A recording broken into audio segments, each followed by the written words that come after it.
about hearing loss and how VA measures hearing loss. I'm going to go through that, then I'm going to talk about ILER and TERA, and then I'm going to talk about the ratings table. All right, so here we go.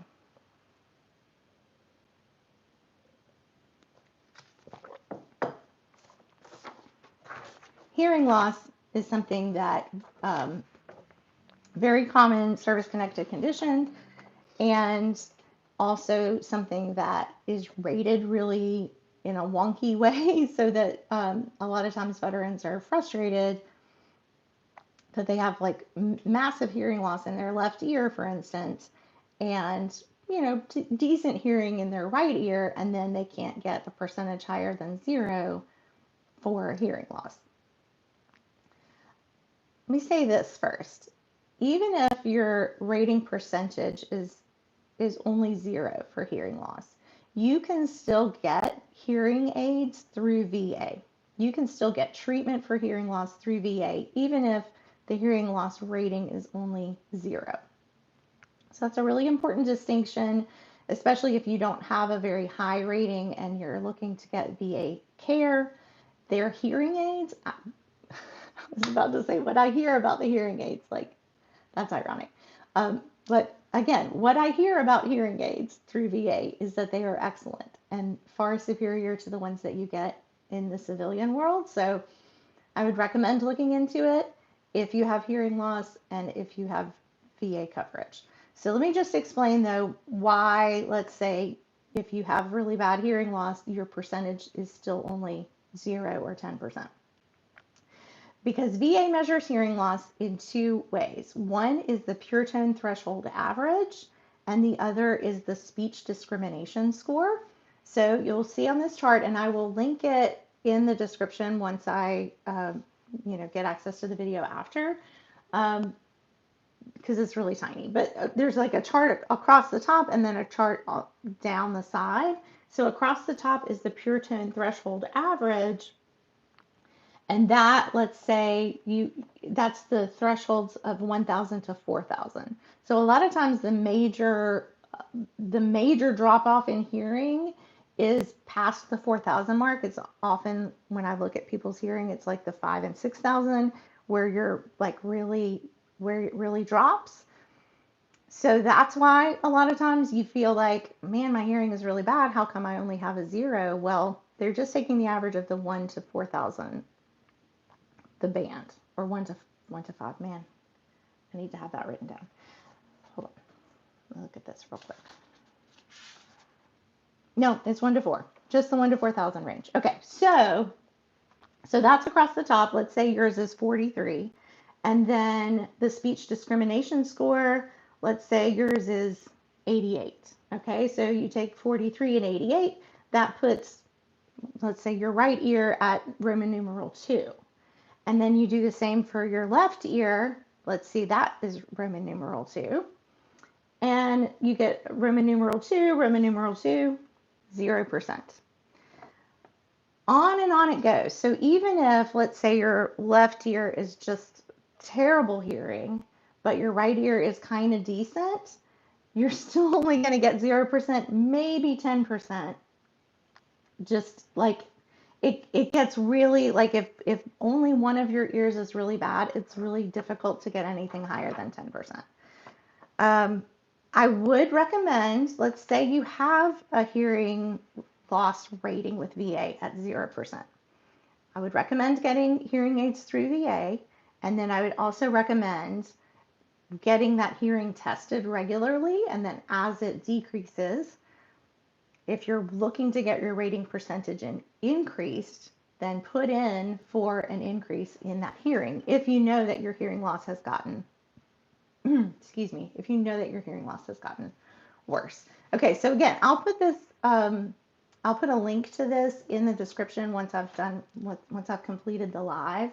But I just wanted to explain that because a lot of my clients are very frustrated that their hearing truly is bad and they're like using hearing aids often, if not all the time, and then still only have hearing loss at 0%. It's just sometimes good to understand the numbers and understand how they come to that 0%. Okay, so moving on. Now I'm going to talk about ILER and TERA. So ILER is an acronym for Individual Longitudinal Exposure Record. And that is particularly if you were ever deployed, that talks about where you were deployed, longitudinal record, so like where in which country, where in that country, and then for how long. And for each time you were deployed, it talks about how long you were there and then what was going on in that location during the time you were there. And so if there were burn pits, it would say something about small particulate or large particulate. If there were other environmental hazards, it would list those. So it just is it's a document of every place that you've been deployed, mostly deployed. So that's the ILER, and then your TERA is your toxic exposure risk activity. And so that goes into, it could also be burn pits, right? If you were exposed to burn pits, but it would also encompass anything that you were exposed to as part of your job. So let's say you were a jet fuel mechanic, well then jet fuel is an exposure that you would have. I bring up jet fuel because I recently had a client whose job, like his title of his job was jet fuel mechanic, and he had a TERA, a toxic exposure risk activity sheet that said he had 0 toxic exposures. And yet obviously he had jet fuel exposure because that was his job. So we had to get that TERA corrected so that he could get even the potential for service connection for the conditions he had, because those conditions were due to jet fuel exposure. But if your TERA doesn't list jet fuel exposure, then they're not going to see that connection. So it's very important for you, if you're trying to tie any of your ailments to a risk exposure activity that you had, that you know what your TERA says and you know whether it lists those toxic exposures. Because if it doesn't list them, then you're never going to get that service connection. So then you're going to say, well, how do I know? How do I get that? Well, you're either going to do a FOIA, which I talked about in a previous video, which is the Freedom of Information Act, and you do the request yourself, and VA sends you all your records on a disk, on a CD disk. In my experience, it took about 9 months. I've had others talk about it taking, more like 5 or 6 months, but that is a longer process. If you work with a veteran service officer or a lawyer or an accredited agent like myself, that is something that we're able to see as part of looking at your record. And that could also be something if you made a VERA appointment that they could look at and tell you over the phone. If you just had like 2 or 3 questions, hey, quick, could you look at my TERA and see, which exposures are listed? That's something that they could do through VERA. So again, I will put a link for that in the description once I'm done with this live. Okay, so that takes care of that. And now the final thing I'm going to talk about on this live is the ratings table. Because I've seen some questions in groups and forums of veterans that are like, hey, I was at 80%, and then I got this, 10 or 30% rating increase, and I'm still just at 80%. Like, how does that work? Excuse me. Well, again, just like the hearing loss table that I talked about, it can be very confusing, and you're not alone if you're confused in that. The best way I've heard this ratings thing described is as like a percentage off. So like if you ever go shopping, I mean, it's about to be Thanksgiving, so the Black Friday deals are like all over the place right now, and it'll say 40% off or 50% off or something like that. So let's talk about the whole human body as like we're 100%. Let's say when we join the military, we're 100% like as good as we can be. And then as part of what you do in the military, injuries that you have, then you get, let's say, a 20% rating for your feet, because I'm using myself as an example because feet was the my first rating. So 20% for your feet.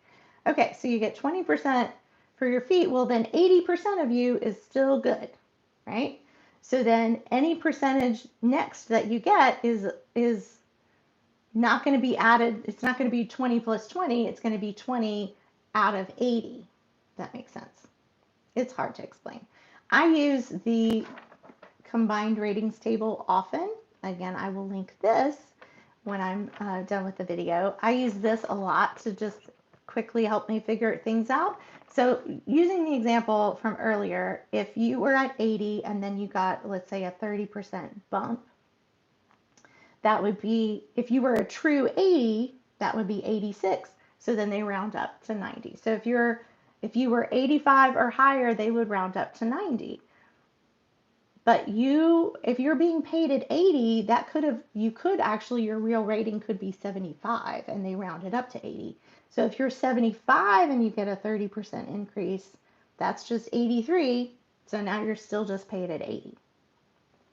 So if you're paid at, let's say you get the 80% pay, that could be anywhere from 75 to 84 and you're paid at 80. Okay?